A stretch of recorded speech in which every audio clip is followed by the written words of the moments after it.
ഏറ്റവും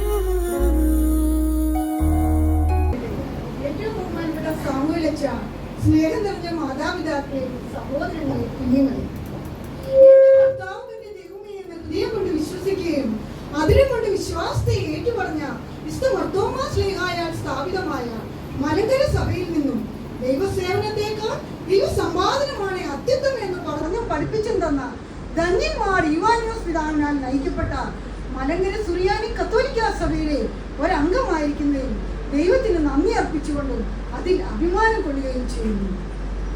ആക്ഷഭാരതത്തിലെ ക്രൈസ്തവ പുനരൈക്യത്തിന്റെ രാജപാത വെട്ടിത്തുറന്ന മലങ്കരയുടെ മഹാചാര്യനും നമ്മുടെ സ്വന്തം പിതാവുമായ ധന്യന്മാർ യുവാനോസ് പിതാവിന്റെ ഓർമ്മ കൊണ്ടാടുന്ന ഈ കാലയളവിൽ പിതാവിനെ കുറിച്ച് അദ്ദേഹത്തിന്റെ ആത്മീയതയുടെ ആഴങ്ങളെ പറ്റി രണ്ടു വാക്ക് സംസാരിക്കാൻ ലഭിച്ച ഈ അവസരത്തെ ഒരു ധന്യ മുഹൂർത്തമായി ഞാൻ നോക്കിക്കാണുകയാണ്.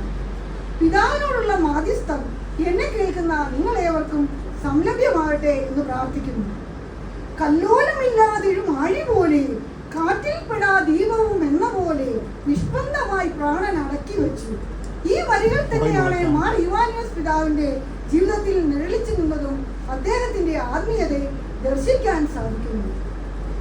ആക്ഷഭാരതത്തിലെ സന്യാസിമാർ ജനനിബിഡമായ പ്രദേശങ്ങളിൽ നിന്ന് ഒഴിഞ്ഞ് വനപ്രദേശങ്ങളിലും പർവ്വത സാനുക്കളിലും ഈ ലോകത്തിലെ സകല പ്രൗഢികളും ഉപേക്ഷിച്ച് പ്രാർത്ഥനയിലും ധ്യാനത്തിലും ഏകാഗ്രതരായി ദൈവമുഖരായി ജീവിച്ചത് ഈ ചിന്ത മനസ്സിൽ പേറിയാണ്.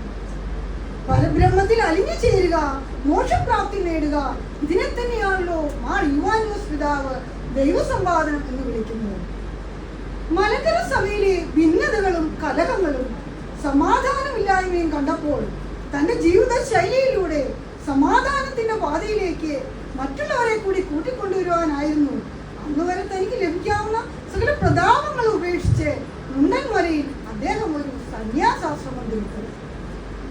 സറാബൂരിലെ തന്റെ അധ്യാപന കാലയളവിൽ ദീർഘമായ വിചിന്തനകൾക്കൊടുവിൽ അദ്ദേഹം സന്യാസം തന്നെയായ ദൈവസമ്പാദനത്തെ ഒരു ജീവിതശൈലി ആക്കുവാനായിരുന്നു ബദനി എന്ന സന്യാസാശ്രമം സ്ഥാപിച്ചതുപോലും. മരുഭൂമിയിലെ വിശുദ്ധനായ പക്കോമിയോസ് രചിച്ചതുപോലെ ഞാൻ ലോകത്തെ ദർശിച്ചു, എവിടെയും അശുദ്ധതകൾ മാത്രം. അതിനാൽ ഞാൻ ലോകത്തെ ഉപേക്ഷിച്ച് മരുഭൂമിയിലേക്ക് നീങ്ങുന്നു. മരുഭൂമിയിലും വനാന്തരങ്ങളിലും കുടികൊള്ളുന്ന ഋഷിവര്യന്മാർ പോലും തങ്ങളുടെ ജീവിതശൈലിയായി തിരഞ്ഞെടുത്തത് മോക്ഷപ്രാപ്തിയായ ദൈവസമ്പാദനം എന്ന ഒരേ ഒരു ലക്ഷ്യം മുന്നിൽ കണ്ടുകൊണ്ടായിരുന്നു. മാർ യുവാനോസ് പിതാവിന്റെ ആത്മീയ സാനുക്കളിൽ നിന്നും പൊട്ടിമുളച്ചു വന്ന കതിരുകളായിരുന്നു പുനരൈക്യവും മലങ്കര സഭയും. ഈ ശക്തമായ അടിത്തറയിൽ നിന്നുകൊണ്ട് തന്നെയായിരുന്നു അദ്ദേഹം തന്റെ പല തീരുമാനങ്ങളും കൈക്കൊള്ളുന്നതും തിരിച്ചറിഞ്ഞത്. സത്യത്തെ പുൽകാനായി അദ്ദേഹം കൊടുത്ത വിലയാണ് 400 ഏക്കറോളം വരുന്ന മുണ്ടൻമല ഒരു രാത്രി കൊണ്ട് ഉപേക്ഷിച്ച് ശൂന്യതയിലേക്ക് എടുത്തു ചടഞ്ഞു. ഈ ശക്തമായ അടിത്തറയുടെ മുകളിൽ നിന്നുകൊണ്ട് തന്നെയായിരുന്നു 5 പേരിൽ തുടങ്ങിയ മലങ്കര സഭയെ തുടർന്ന് കാറ്റിനെയും പ്രതികൂല സാഹചര്യങ്ങളെയും അതിജീവിച്ച് മുന്നോട്ട് പോകാനായി സാധിച്ചത്. പ്രിയമുള്ളവരെ, മാർ യുവാനോസ് പിതാവിന്റെ ദൈവസമ്പാദനം ഒരു ഭൗതിക സമ്പാദനം മാത്രമായിരുന്നില്ല. അതിൽ സ്നേഹമുണ്ട്, ത്യാഗമുണ്ട്, വിശുദ്ധിയുണ്ട്. മാനവ സേവ, മാധവ സേവ എന്ന് എഴുതിയ മലയാളികൾ മനസ്സിലാക്കി ഇത് പുതിയ വെളിച്ചമല്ല, മറിച്ച് നമ്മുടെ സംസ്കാരത്തിന്റെ തന്നെ ഭാഗമാണ്. വിശുദ്ധ പൗലോസ് ശ്ലീഹ ഫിലിപ്പിയർക്ക് എഴുതിയ ലേഖനം 4-ാം അധ്യായം 13-ാം വാക്യത്തിൽ ഇപ്രകാരം പറയുന്നു: എന്നെ ശക്തനാക്കിയതിലൂടെ എനിക്കെല്ലാം ചെയ്യുവാൻ സാധിക്കും.